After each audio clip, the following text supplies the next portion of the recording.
The moment I pushed open Mark's front door that Friday afternoon, I knew something was wrong. The house in suburban Denver was eerily quiet, not filled with the laughter of my grandchildren as promised. Instead, 2 German shepherds rushed at me, whining desperately. 2 Persian cats circled my legs. On the kitchen counter sat a note in Mark's handwriting, "Please take good care of them. Food in pantry. Back Sunday night." My heart sank into my stomach. I pulled out my phone and opened Facebook. And there they were, Mark, Jennifer, and my grandchildren, beaming at Vail Resort. The caption read, "Finally free." I stood there, holding my overnight bag, finally understanding. I'd been deceived. The silence in that house was deafening. I set down my overnight bag, my hands trembling slightly as the reality of the situation washed over me. Mark had called me 3 weeks ago, his voice warm and enthusiastic. "Mom, we want you here for a special family weekend. It's been too long since we've had quality time together. The kids miss you." Those words had filled my heart with such joy. Now they tasted bitter in my memory. Duke and Bella, the German shepherds, were pawing at me desperately, their water bowls bone dry.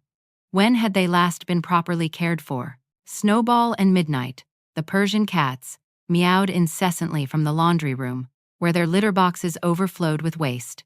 The smell made me gag. I filled their water bowls first, watching Duke and Bella drink as if they'd been in the desert for days. Then I searched for their food, finding detailed instructions taped inside the pantry door. My eyes caught the date at the top of the paper. 3 weeks ago, the exact day Mark had called to invite me. Jennifer had written, "She's so desperate to see the grandchildren." Mark's response made my stomach churn. Already called her. She was practically crying with happiness. "This is perfect. We get our vacation and don't have to board the pets." Win-win. Jennifer's final message in the thread. "Just make sure you turn off your phone. You know how she gets with her constant calls and texts. We deserve this break from everyone, especially her." I tried calling Mark. Straight to voicemail. I sent 3 texts.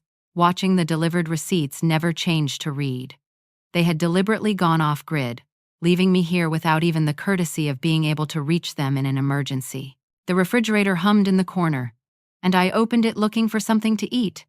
Empty.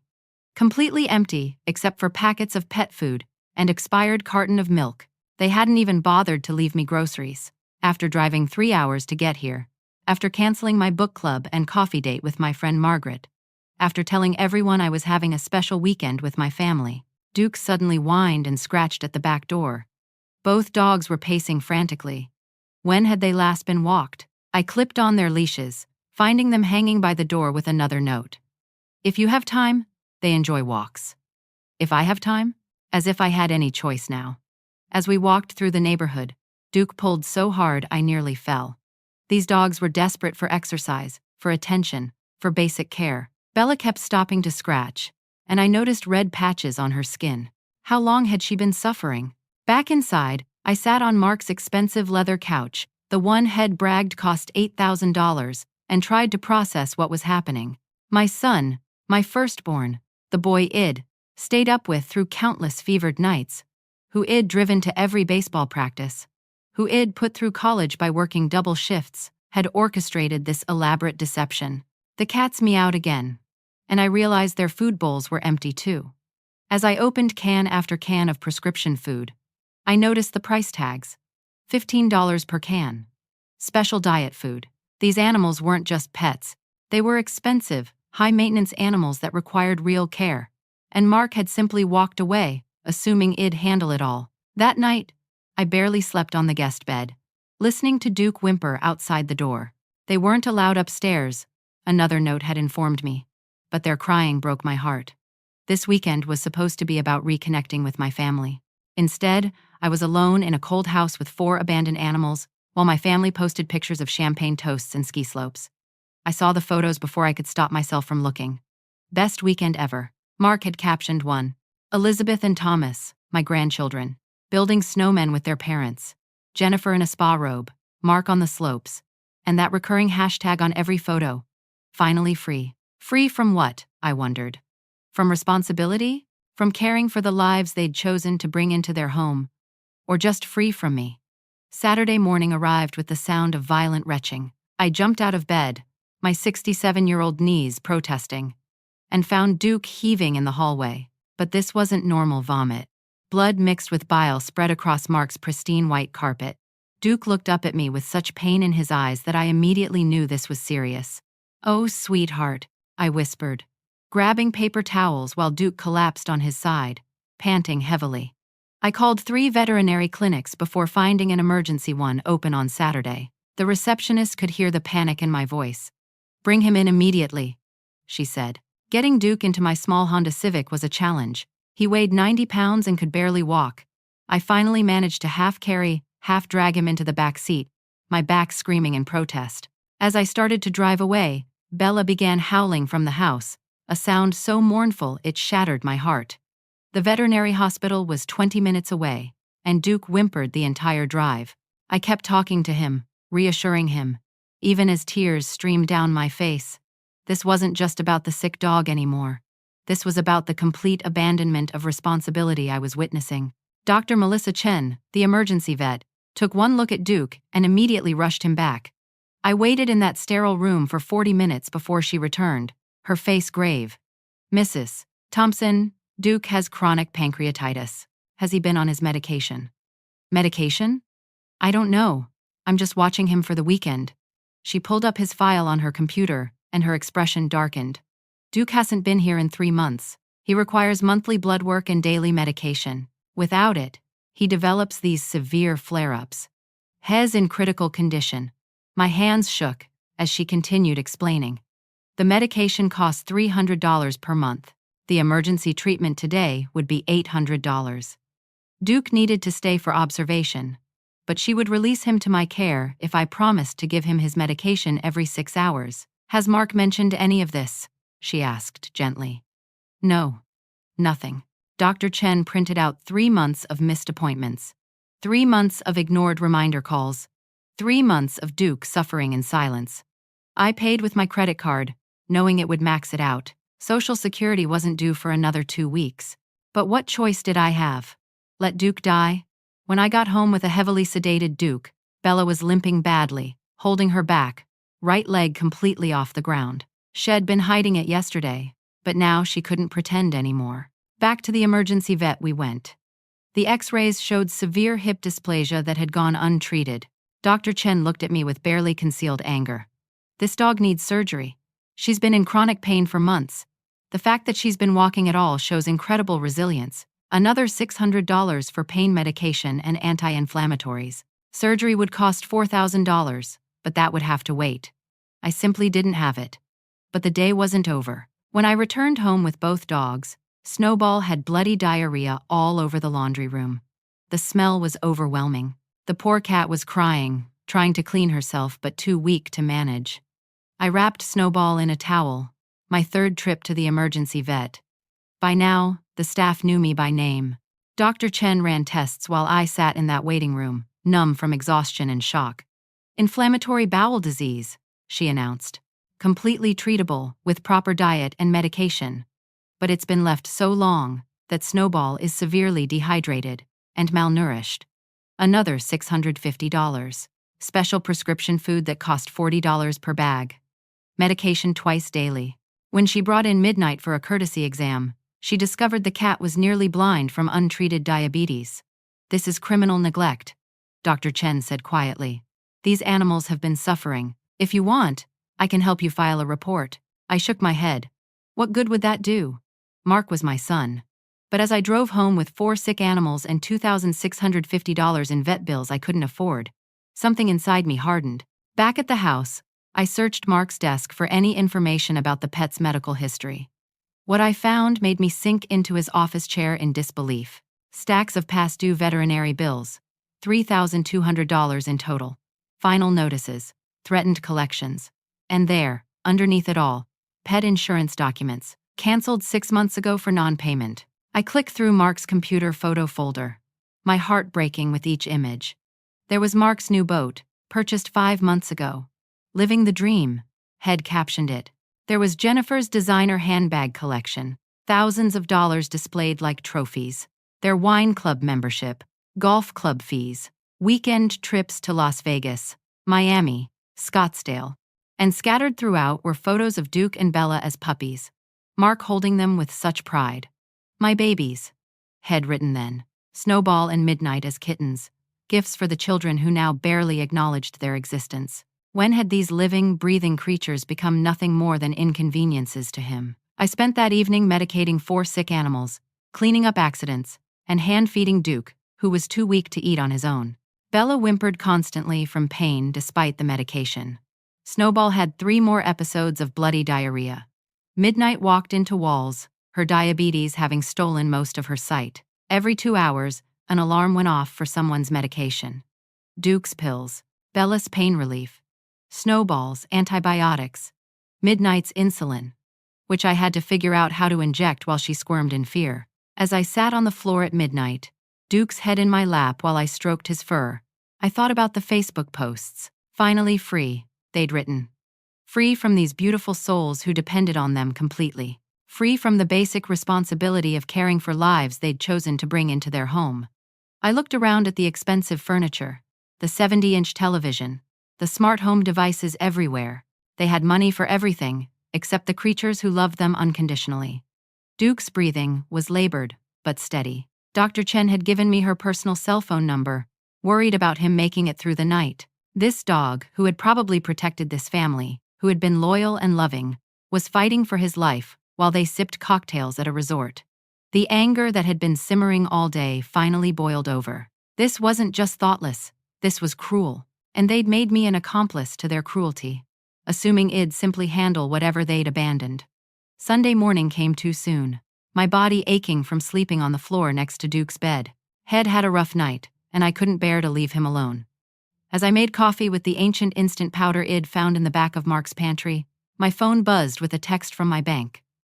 Overdrawn, the vet bills had pushed me into the red, and now I was accumulating fees I couldn't afford. I sat at Mark's kitchen table, the same place where we'd celebrated Thanksgiving just months ago, and tried to figure out how I'd survive until my Social Security check arrived.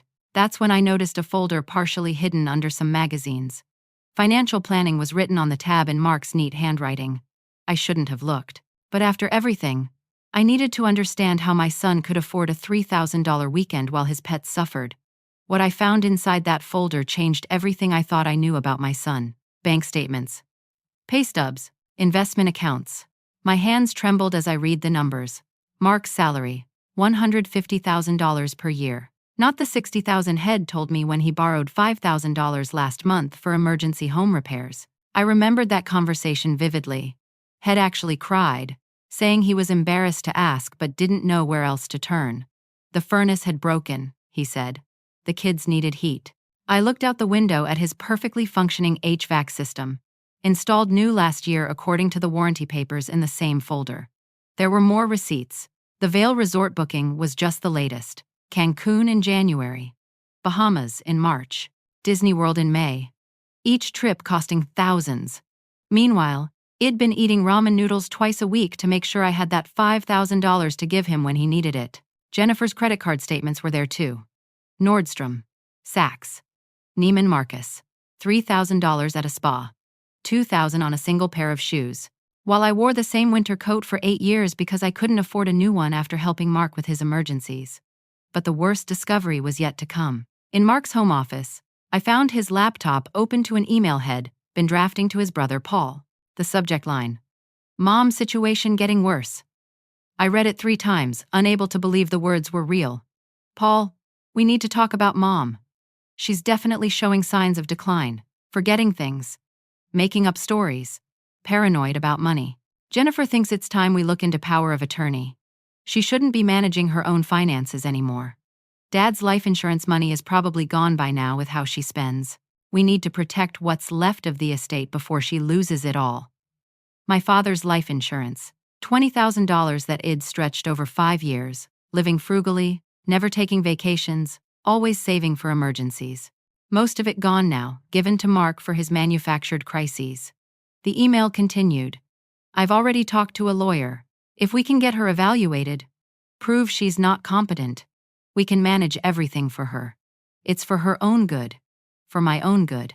My son was planning to declare me incompetent, the same son who couldn't remember to feed his pets was going to take control of my life. I kept searching, my disgust growing with each discovery. There was an app on his phone called Estate Sale Tracker. Opening it, I found photos of items from my house. My grandmother's pearl necklace, my father's pocket watch, the small Tiffany lamp my mother left me. Items I thought I'd misplaced or accidentally donated. Each one listed with a sale price. $8,000 total.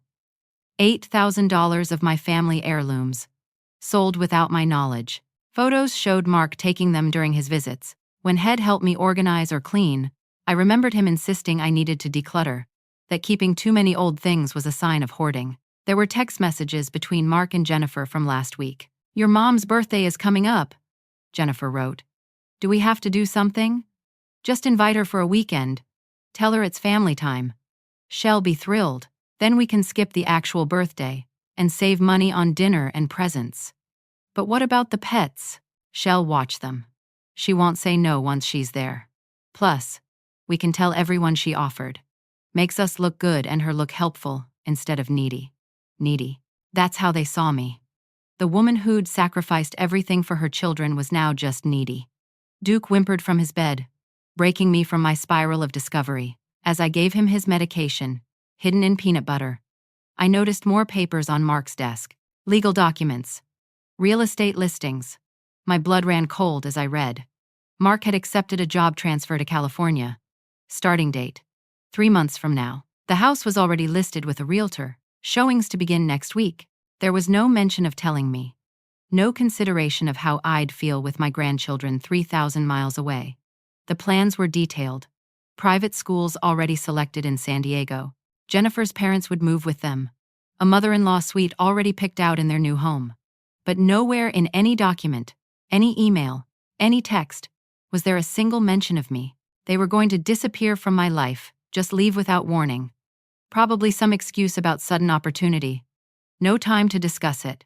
Based on the emails, they'd already been poisoning the grandchildren against me, preparing them to not miss crazy Grandma Irma. I found Elizabeth's tablet charging on the counter and couldn't resist looking at her messages. There were texts from Jennifer. "If Grandma Irma calls, you don't have to answer. She's getting confused a lot.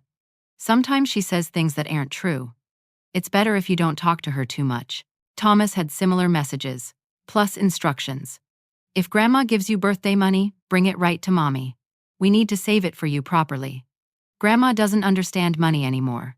They were stealing from their own children's gifts, using me as the scapegoat for their greed. Bella limped over to me, her eyes trusting despite her pain. These animals still showed love after such neglect. Yet my own son, who I'd loved unconditionally for 40 years, was systematically destroying my life while smiling to my face. The house felt suffocating. Every expensive item mocked me. The $8,000 couch, the designer kitchen appliances, the art on the walls, all of it purchased while Mark cried poverty to me, while his pets suffered, while he plotted to take control of what little I had left. I thought about the $5,000 I'd given him last month. That was supposed to be for a new heating system for my own small house.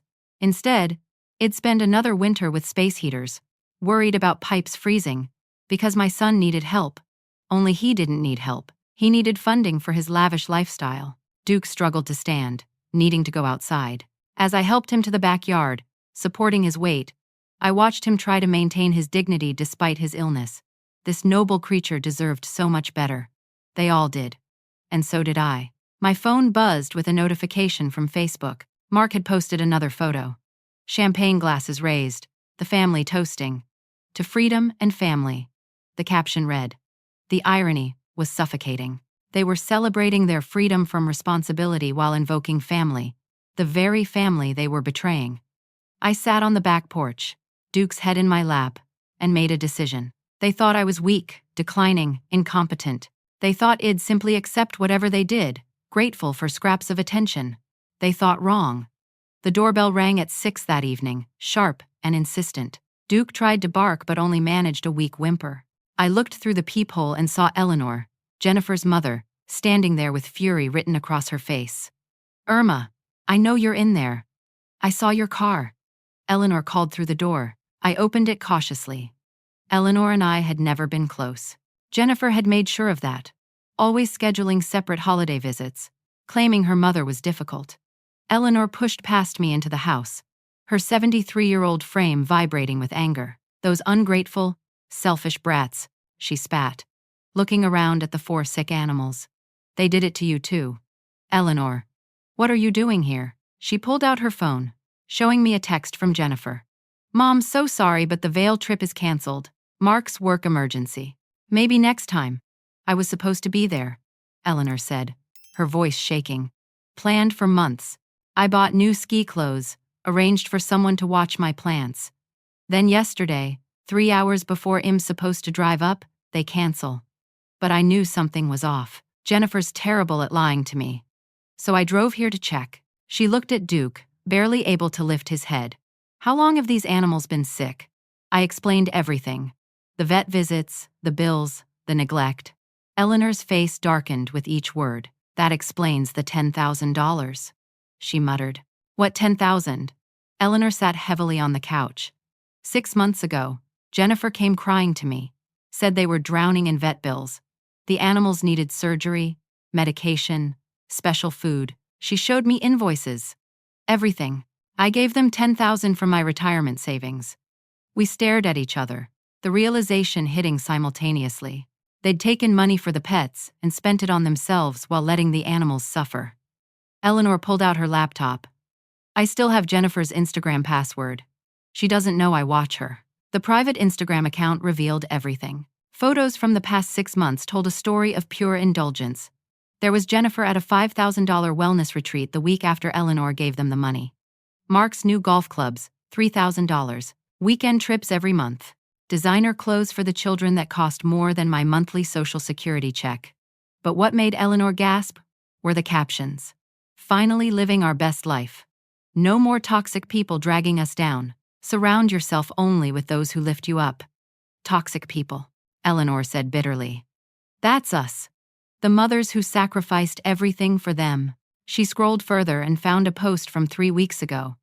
A photo of Jennifer with friends at an expensive restaurant. The caption, "Planning the perfect escape weekend. Sometimes you have to trick the older generation to get what you deserve. They had their time. Now it's ours."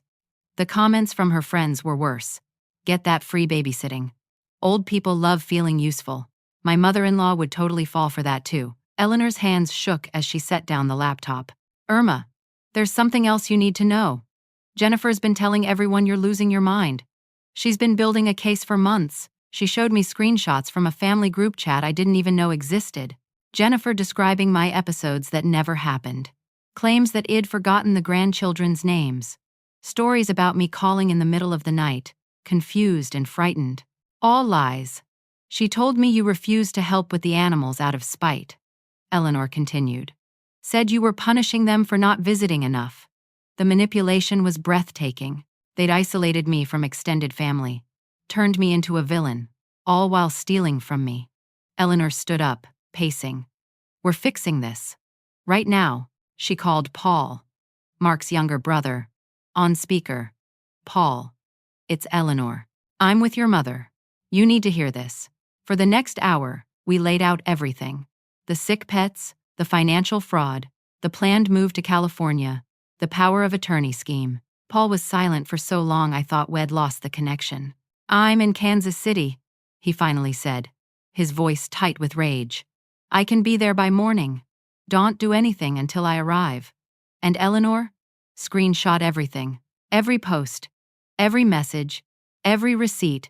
After Paul hung up, Eleanor and I worked in silence, documenting the evidence.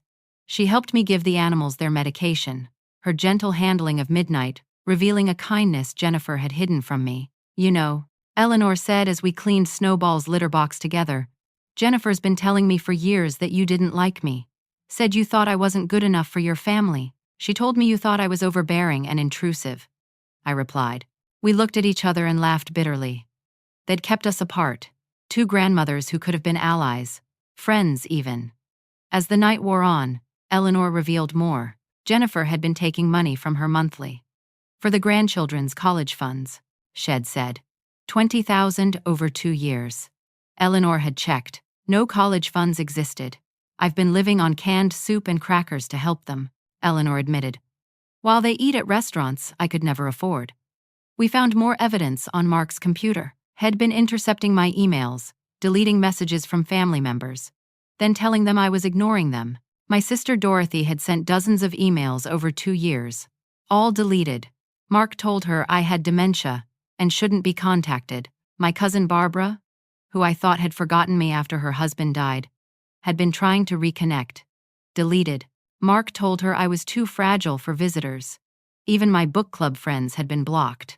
Mark had called the organizer, claiming I was showing signs of Alzheimer's and shouldn't be stressed with social obligations. They've been systematically isolating you, Eleanor said, her voice horrified. This is elder abuse, Irma. Textbook elder abuse. We discovered Mark had been accessing my online banking, monitoring my spending. Every time I saved money, he'd manufacture a crisis to take it.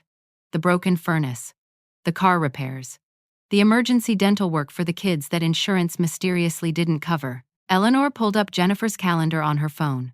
There were reminders. Call mom for money. Guilt trip about grandkids. Remind Mark to cry about finances to his mom. They had scheduled their manipulation, planned their emotional terrorism like business meetings. Duke whimpered, and I rushed to give him his pain medication. As I sat with him, stroking his fur, Eleanor sat beside me. They're not going to get away with this, she said firmly. My daughter might be a monster, but she's about to learn that monsters can be stopped. She showed me text messages between Jennifer and her friends from earlier that day. Photos from Vale with captions like mother-in-law thinks she's pet sitting for free, but really, she's paying for our vacation with her social security. The cruelty was incomprehensible. They were laughing at me, making me a joke among their friends. Eleanor stayed the night, sleeping on the couch to help with the animals' overnight medications. We took shifts. 2 elderly women caring for creatures our children had abandoned. You know what the saddest part is? Eleanor said at 3 a.m. as we gave Duke his antibiotics. We raised them better than this. Somewhere, we failed. No, I said firmly. We didn't fail. They chose this. They chose cruelty and greed over love and responsibility. As dawn approached, Eleanor showed me one final thing. A video on Jennifer's phone cloud from last week. Mark and Jennifer discussing their California move, laughing about how they'd leave without telling me until they were gone. She'll figure it out when we stop answering calls, Mark said in the video. By then, we'll be settled and can block her completely, Jennifer replied. Fresh start, no baggage. No baggage. After everything, I was just baggage to discard. But as I looked at Eleanor, fierce and determined, and thought about Paul driving through the night to help, I realized something. They'd tried to isolate me, but they'd failed. I wasn't alone, and they were about to learn what happened when you underestimated 2 grandmothers with nothing left to lose. Paul's truck pulled into the driveway at 7 Monday morning. I watched from the window as my younger son, the one who'd moved to Kansas City for work 5 years ago, stepped out carrying a box of files and looking like he hadn't slept. He hugged me at the door. Really hugged me. Not the quick, obligatory embraces Mark had been giving lately. Mom, I'm so sorry. I should have known something was wrong. Eleanor was already making coffee with supplies Paul had brought, knowing the kitchen was bare. We sat at the table while Paul spread out documents he'd been gathering during his drive. After your call, I contacted my lawyer friend, Steve. He pulled some records. Paul's face was grim. Mom, this is worse than you know. He showed me email threads between Mark and various family members, all depicting me as senile, difficult, and deteriorating. Mark had been building this narrative for 2 years, slowly poisoning everyone against me. Aunt Dorothy didn't abandon you, Paul said, pulling up his phone. Look, there were messages from my sister, increasingly worried. Paul, I haven't heard from Irma in 2 years. Mark says she's too ill for visitors but won't give details. I'm scared. Is she in a home? Is she okay? I've been telling her you were fine, Paul explained. But Mark kept intercepting, telling her I was in denial about your condition. The doorbell rang. It was Aunt Dorothy herself, having driven 3 hours after Paul's middle-of-the-night call. Behind her were the Andersons from next door, Tom and Carol, looking concerned. We saw Paul arrive, Tom said. We've been worried about those animals for months. And about you, Irma. Mark told us to stay away, said you were unstable. Carol added, we've been documenting everything. The times he's dropped the pets here for weeks without notice. The sounds of distress from the house. We have photos, dates, everything. My living room filled with people who cared. People Mark had tried to keep from me. Dorothy was crying, holding my hands. I thought I'd lost you to dementia. He was so convincing. Paul pulled up more evidence on his laptop. Mark's been taking out credit cards in your name, Mom. 3 of them. All maxed out. 20,000 in debt you didn't know about, Eleanor gasped. Jennifer has them in my name too. 4 cards. 30,000. We were staring at identity theft on top of everything else. There's more, Paul said quietly. Mark borrowed 20,000 from me last year, said it was for your cancer treatment. Said you were too proud to ask me yourself. Cancer treatment. I was stunned. I don't have cancer. I know that now. But he had fake medical documents. Letterhead from Mayo Clinic. Treatment plans. Everything. The Andersons exchanged looks. We need to show you something, Carol said. They led us outside to their backyard, which shared a fence with Mark's. There was a clear view into his garage, where a new motorcycle sat under a cover. $15,000, Tom said. Bought it 2 months ago. Brags about it constantly. The same week he told us you couldn't afford your medications. Back inside, Aunt Dorothy was on her phone, calling family members. Emergency family meeting. Yes, today. Everyone needs to know the truth about Irma. Within hours, relatives I hadn't heard from in years were calling. Each had a story. Mark had borrowed money from them for my supposed medical bills. Had told them I was too proud to accept help directly. 15,000 from Uncle Robert. 8,000 from Cousin Marie, 5,000 from my old friend Betty. Paul was keeping a tally. With what he's taken from you, me, Eleanor, and extended family, we're looking at over $100,000. This is federal crime-level fraud. Eleanor was documenting everything on her laptop. I've found something else. Jennifer's been running a blog about dealing with toxic parents. She has thousands of followers. She's making money off advertising, selling courses on boundaries. She's literally profiting off depicting us as monsters. I read a few entries, each one a knife to my heart. Stories of my supposed manipulation, my neediness, my cognitive decline, all fiction, but written with such conviction that strangers were commenting with sympathy for Jennifer's struggle with her narcissistic mother-in-law. The doorbell rang again. This time it was Dr. Chen from the veterinary hospital, making a house call Shed insisted on after Saturday's visits. I couldn't stop thinking about those animals, she said. This level of neglect is criminal. She examined each pet thoroughly, taking photos of their conditions. I'm prepared to testify if needed.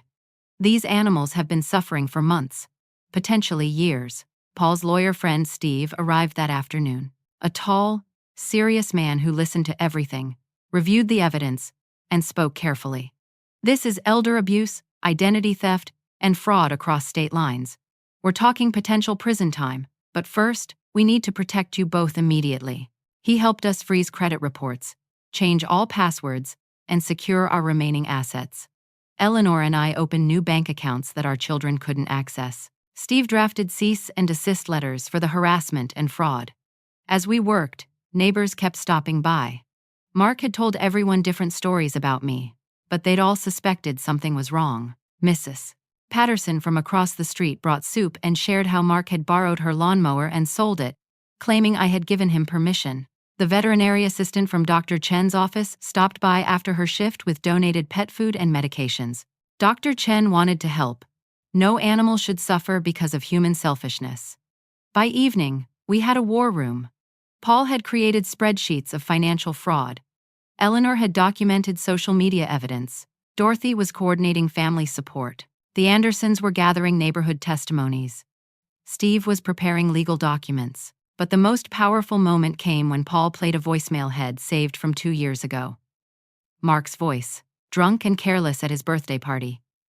Paul, you're too nice.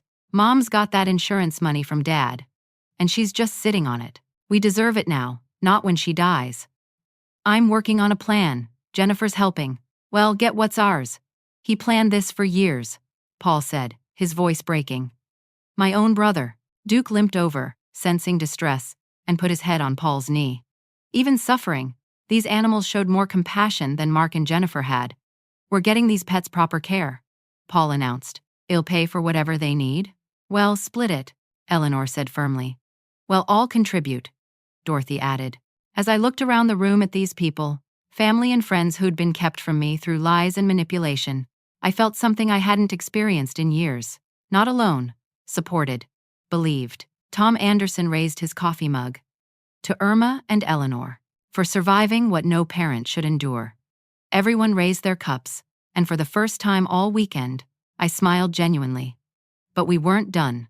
Steve laid out the plan for Mark's return tomorrow. "He expects to find you exhausted and compliant. Instead, he'll find consequences. Real consequences." Paul added, "I've taken the week off work. Dorothy's staying. The Andersons are on board. Eleanor's not going anywhere. Mom, you're not facing them alone." That night, as I gave Duke his medication with Paul's help, my son said something that broke my heart. "Mom, I knew something was off. You went from calling weekly to barely speaking to me. Mark said you were pulling away from everyone. I should have questioned it. I should have come sooner." "He was convincing," I said softly. "No, I was comfortable believing it. It was easier than confronting him. I failed you too. You're here now," I said. "That's what matters." As we prepared for tomorrow's confrontation, I thought about the weekend that was supposed to be family time. In a twisted way, it had become exactly that, just not the family Mark had intended. I'd found my real family, the people who showed up when truth came to light. Duke was breathing easier thanks to proper medication. Bella was resting comfortably with pain management. Snowball had stopped crying. Midnight was learning to navigate despite her blindness. They were fighters, survivors, and tomorrow, their negligent owners would learn that Eleanor and I were fighters too. Tuesday morning arrived with military precision. Paul had everyone organized like a general preparing for battle. The Andersons were stationed at their windows with cameras. Dorothy was at my house, packing my valuables into boxes for storage. Eleanor and I worked with a professional cleaning crew Paul had hired, transforming Mark's neglected home into something showroom perfect. "We're not doing this for them," Paul explained. "We're documenting the conditions we found versus how we're leaving it." Shows were the responsible ones. Steve, the lawyer, arrived with a locksmith at 9. "The house has your name on the deed too, Irma. You co-signed and pay half the mortgage. You have every right to change these locks." I hadn't known I was still on the deed. Mark had told me he'd removed me years ago for tax purposes. Another lie. While the locksmith worked, Eleanor and I packed Mark and Jennifer's designer clothes into garbage bags. Their expensive watches, jewelry, and electronics went into boxes labeled "estate sale for veterinary bills." "This isn't theft," Steve assured us. "You're securing assets to pay for damages they caused. It's all documented." Paul had arranged for the pets to be temporarily rehomed. The Andersons took Duke and Bella, having fallen in love with them, despite their medical needs. Dr. Chen personally came to collect Snowball and Midnight, planning to foster them until permanent homes were found. "These animals need consistent medical care," she explained. "I'll make sure they get it." Watching Duke leave was heartbreaking. He looked back at me, confused but trusting. "It's okay, sweet boy," I whispered. "You're going to people who'll love you properly." By noon, the house was transformed but empty of all luxury items. Paul had sold Mark's motorcycle to a dealer for $12,000 cash, which went straight to paying off one of the credit cards Mark had opened in my name. The boat would be sold tomorrow. Eleanor discovered Jennifer's hidden stash of my jewelry in their bedroom closet. My grandmother's pearl necklace, my mother's wedding ring, the cameo brooch from my great-aunt, items I'd cried over losing. "She was keeping trophies," Eleanor said disgustedly. "We documented everything with photos and video." Steve prepared a detailed inventory of all recovered items and their estimated value. The financial fraud evidence was organized into a binder 3 inches thick. At 2 o'clock, Paul and Tom Anderson drove my car to my house and returned with my important documents, photos, and cherished items I couldn't risk Mark stealing. My father's war medals, my wedding album, the quilts my mother made, all went into a secure storage unit Paul rented. "We're not giving him any more opportunities," Paul said grimly. Dorothy had been busy on social media, posting the truth on every platform where Jennifer had spread lies. She included receipts, vet bills, and screenshots of the cruel messages. The response was immediate and overwhelming. Jennifer's blogger friends turned on her. Her Dealing with Toxic Parents blog was flooded with angry comments from people who'd been duped. By 4 o'clock, Mark's boss had called Paul. Word had reached the company about the elder abuse allegations. They were conducting an investigation. The California job transfer was now under review. Eleanor and I spent the afternoon with Steve, giving formal statements about the fraud and abuse. He recorded everything, prepared for whatever legal action might come. At 5, we executed the final phase. Eleanor posted on Jennifer's Instagram, using her still active access, the truth about who's really toxic in this family, followed by a comprehensive breakdown of the financial fraud, animal neglect, and elder abuse. She tagged every family member, friend, and Jennifer's employer. The response was explosive. Jennifer's phone, which Eleanor still had access to through cloud services, exploded with messages, friends expressing shock, colleagues distancing themselves, her mother's friends offering Eleanor support and condemning Jennifer. Paul transferred my remaining savings to a new bank account at a different bank. He helped me set up fraud alerts on everything, changed every password, secured every document. They won't get another penny, he promised. At 6, we all gathered in Mark's perfectly cleaned house. Paul had installed security cameras that afternoon, connected to his phone. The dining table was set with all the evidence of fraud, neglect, and abuse. The cease and desist letters were prominently displayed, the vet bills totaled and highlighted, the credit card frauds documented. Steve stood by with his briefcase of legal documents. If they become violent or threatening, we call the police immediately. Deputy Anderson is on standby. Tom Anderson's son, Brian, was indeed waiting in his patrol car 2 blocks away. The house felt different. No longer a trap, but a scene of reckoning. The expensive furniture remained, but the soul of excess was gone. In place of designer goods were documents of truth. Eleanor had printed every cruel message, every mocking post, every financial transaction. The dining room walls were covered with them.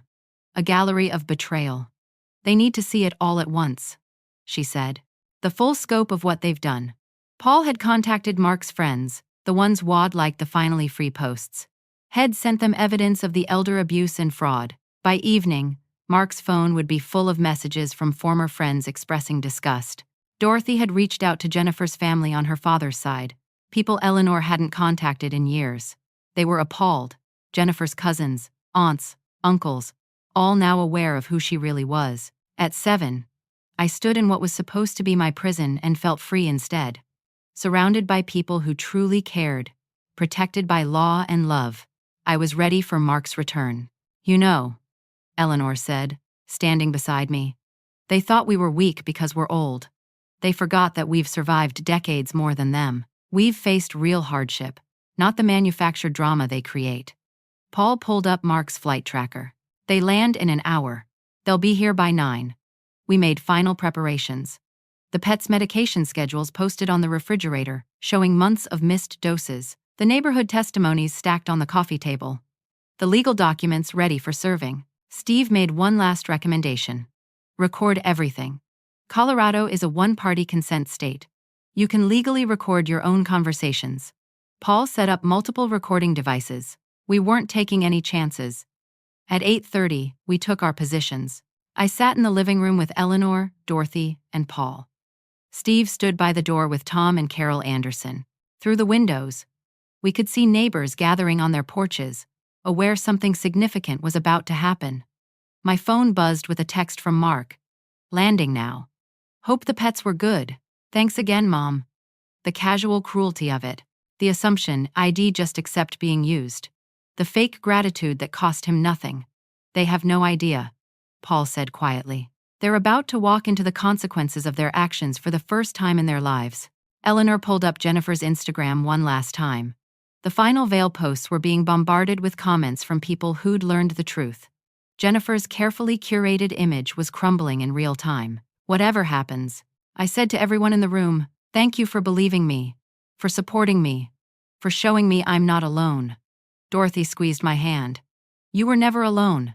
They just made you think you were. Headlights turned into the driveway. Car doors slammed. We heard Mark's laughter, Jennifer's voice, the children asking why all the lights were on. Paul looked at me. You ready, Mom? For the first time in years. I truly was. Let them come. The front door handle turned, met resistance from the new locks. Mark's confused voice. "What the hell? Mom, the door's locked wrong." I walked slowly to the door, my family and friends behind me, and prepared to deliver the truth they'd been running from their entire adult lives. The pounding on the door grew frantic. "Mom, open up! What's going on?" Mark's voice had shifted from confusion to anger. I opened the door calmly.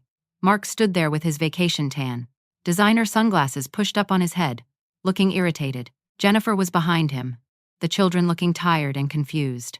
Their eyes went wide when they saw the room full of people. "What is this?" Mark demanded, pushing past me. He froze when he saw Paul. "Paul? What are you doing here?" "Cleaning up your mess, brother," Paul replied coldly. Jennifer's face went pale when she saw her mother. "Mom, you said you couldn't make the trip because you uninvited me at the last minute," Eleanor replied. "After I gave you $10,000 for these pets' medical bills that you never paid." "Where are Duke and Bella?" Mark asked, suddenly noticing the absence of dogs rushing to greet him. "Getting the medical care you denied them for months," I said. "Duke almost died Saturday morning. $800 emergency bill. Bella needs $4,000 surgery for the hip dysplasia you ignored." "That's ridiculous," Mark started, but stopped when Steve stepped forward. "Mr. Thompson, I'm Stephen Hartley, attorney representing your mother and Mrs. Morrison. You need to see some documents." The next hour was a symphony of unraveling. Mark and Jennifer stood in their expensive vacation clothes while Steve methodically presented evidence of fraud, elder abuse, identity theft, and animal neglect. With each revelation, their faces grew paler. $20,000 from Paul for fake cancer treatment, Steve read. $5,000 from your mother last month for a furnace that didn't need replacing. Credit cards opened in both elderly women's names without consent. "This is insane," Jennifer sputtered. We never. Eleanor cut her off by pulling up the Instagram posts on the television. There was Jennifer's own voice in her story videos, laughing about tricking me into pet sitting. The blog posts about toxic parents, the messages mocking us. The children, Elizabeth and Thomas, watched their parents with growing confusion. "Mom, why are you being mean to Grandma?" Elizabeth asked. "Quiet, honey," Jennifer said sharply. "No," I said firmly. "Don't silence her. She deserves to know the truth." Paul pulled up the credit card statements. "Kids, your parents took money meant for your college funds and spent it on vacations and toys for themselves. You can't talk to my children like that," Mark said, stepping toward Paul. Deputy Brian Anderson chose that moment to enter. "Evening, folks. I'm here to keep the peace. Mr. Thompson, I'd advise you to stay calm." Mark's bravado crumbled. He sank onto his $8,000 couch, head in his hands. "This is crazy. We just needed a break." "A break?" Dorothy spoke up. "You've taken 12 vacations in 2 years while telling everyone Irma was too senile to manage money." Tom Anderson presented his documentation. 3 years of witnessed animal neglect. Pets left for weeks without proper care. "Your mother isn't your free pet sitter, Mark," Carol Anderson added. "We have security footage of you taking items from your mother's house during visits, jewelry, antiques, anything valuable. That's family property." Mark protested weakly. "That you sold without permission," Steve corrected. "That's theft." Dr. Chen arrived as planned, carrying a box of medical records. "Mr. Thompson, Mrs. Thompson, I'm here to discuss the animal cruelty charges. These records show systematic neglect resulting in severe suffering." She laid out the photos of Duke's condition: Bella's untreated pain, Snowball's bloody diarrhea, Midnight's blindness from untreated diabetes. "These animals trusted you," she said quietly. "They suffered in silence because they had no voice. Your mother gave them that voice." Elizabeth started crying. "Duke is sick? But Daddy said he was fine." "Your father lied," Eleanor told her granddaughter gently. "He lied about a lot of things." Jennifer turned on her mother. "How dare you poison my children against me? Like you poisoned them against Irma," Eleanor shot back. "I've seen the messages, Jennifer. Teaching them to call her crazy grandma and take her money." The room fell silent except for Elizabeth's sniffles. Thomas, only 10, looked lost and frightened. Mark finally looked up at me, and for a moment, I saw the little boy who used to run to me with scraped knees. "Mom, we can work this out. We're family." Family. I stood, feeling every one of my 67 years but also feeling stronger than I had in decades. Family doesn't steal. Family doesn't lie. Family doesn't abandon sick animals or plan to declare their mother incompetent for money. Steve presented the final documents. Mr. Thompson, Mrs. Thompson, these are cease and desist orders for harassment and fraud. You will repay every cent taken from both mothers and all family members you defrauded. You will have no contact with Mrs. Irma Thompson unless she initiates it. The house will be sold to pay debts, as Mrs. Thompson is still on the deed. You can't do this, Mark said desperately. Mom, please. Think of the kids. I am thinking of them, I replied. They need to learn that actions have consequences. Paul stepped forward. You have two choices, Mark. Accept responsibility, get help, and maybe salvage something. Or fight this and face criminal charges. Criminal charges, Jennifer shrieked. Elder abuse, identity theft, fraud across state lines. Deputy Anderson listed. The district attorney is very interested in this case. Mark crumbled completely. The man Hode posted finally free was now trapped by his own choices. What do you want? First, therapy, I said. Real therapy, not some quick fix. You're sick, Mark. This isn't normal behavior. Second, full financial restitution. Eleanor added, every penny you stole. Third, the truth, Paul said. You tell everyone what you did. No more lies about Mom's mental state. Fourth, Steve continued. You sign over full ownership of this house to your mother. She'll sell it to recoup losses. Mark looked at Jennifer, who was texting frantically, probably trying to do damage control with her followers. Her phone kept pinging with notifications, each one likely another person learning the truth. The California job is gone, Paul informed them. I called your company, Mark, showed them everything. You're under investigation for expense fraud there too. The house of cards didn't just fall, it exploded. Jennifer broke down sobbing, not from remorse but from losing her curated life. Mark sat in shock, realizing his carefully constructed image was destroyed. Well, be homeless, Jennifer wailed. Like you tried to make me, emotionally and financially. I responded without sympathy. Eleanor stood. You can stay with Jennifer's father's family in Wyoming. They've offered, despite everything. But you'll work, really work, for the first time in your lives. Over the next 3 hours, papers were signed. Mark agreed to everything, broken and defeated.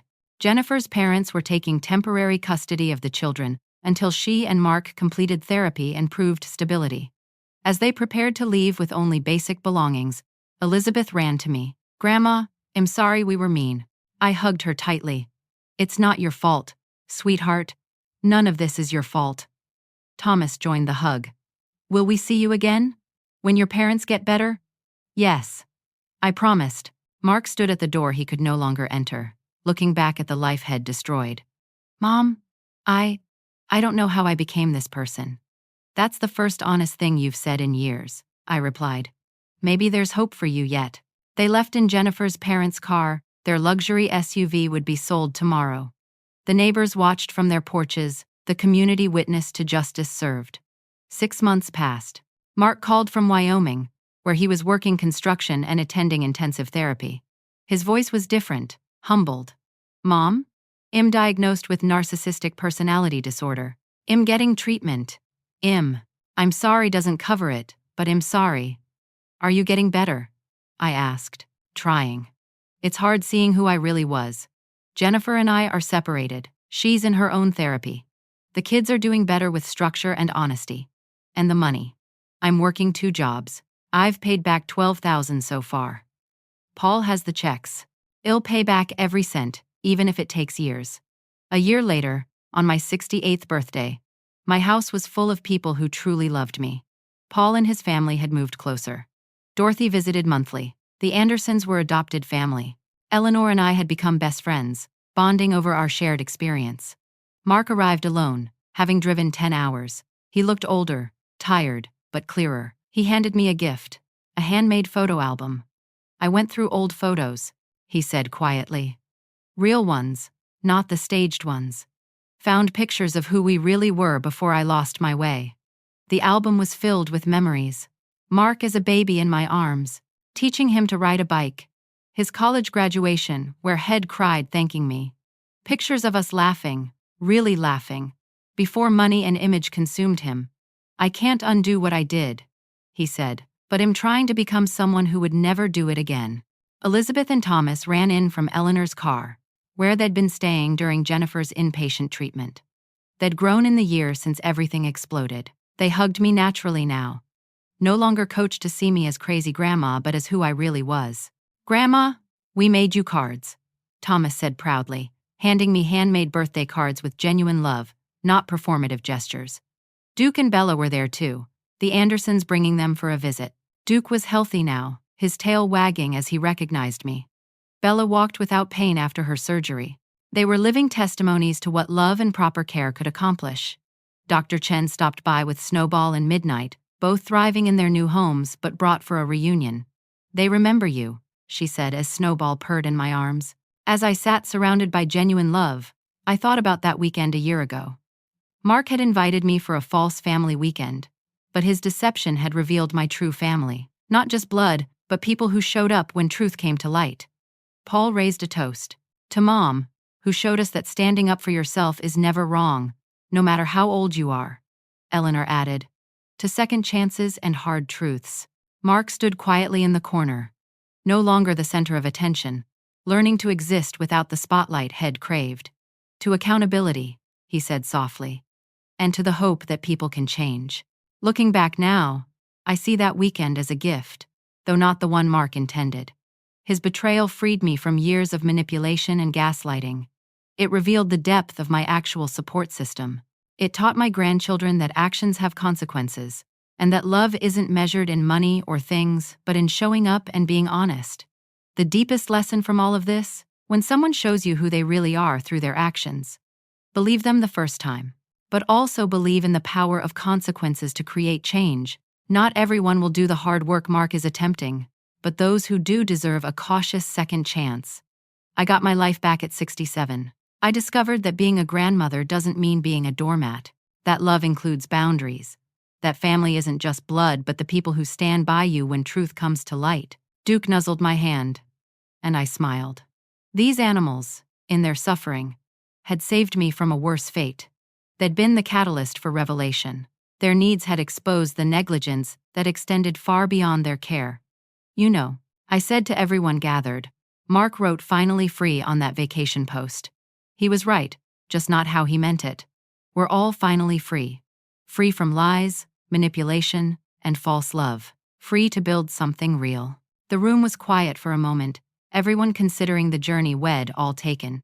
Then Elizabeth spoke up with the wisdom children sometimes possess. Grandma, you fought back and won. Yes, I thought, looking at my granddaughter's earnest face. I fought back and won.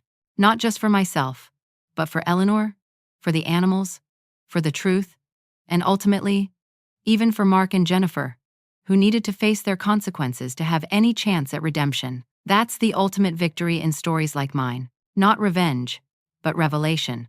Not destroying those who hurt us, but forcing them to see themselves clearly, possibly for the first time. Some will run from that mirror, but others, like Mark, will finally start the hard work of becoming better people. I was 67 years old when I learned that it's never too late to stand up for yourself. Never too late to demand respect. Never too late to discover who really loves you. And never too late to fight back when someone tries to diminish your worth. If you're watching this and seeing yourself in my story, if you're being used, manipulated, or gaslit by family who should love you, know this. You deserve better. Your age doesn't diminish your value. Your kindness isn't weakness. And sometimes, the greatest gift you can give yourself and even those who hurt you is simple, undeniable truth. How many of you have experienced something similar with family members who took advantage of your love and trust? What would you have done in my situation? Please share your thoughts in the comments below. And if this story resonated with you, please like and subscribe to hear more stories of triumph over betrayal. Share this with someone who needs to hear that it's never too late to fight back. Thank you for listening to my story. And remember, you're stronger than you know, and it's never too late to reclaim your life.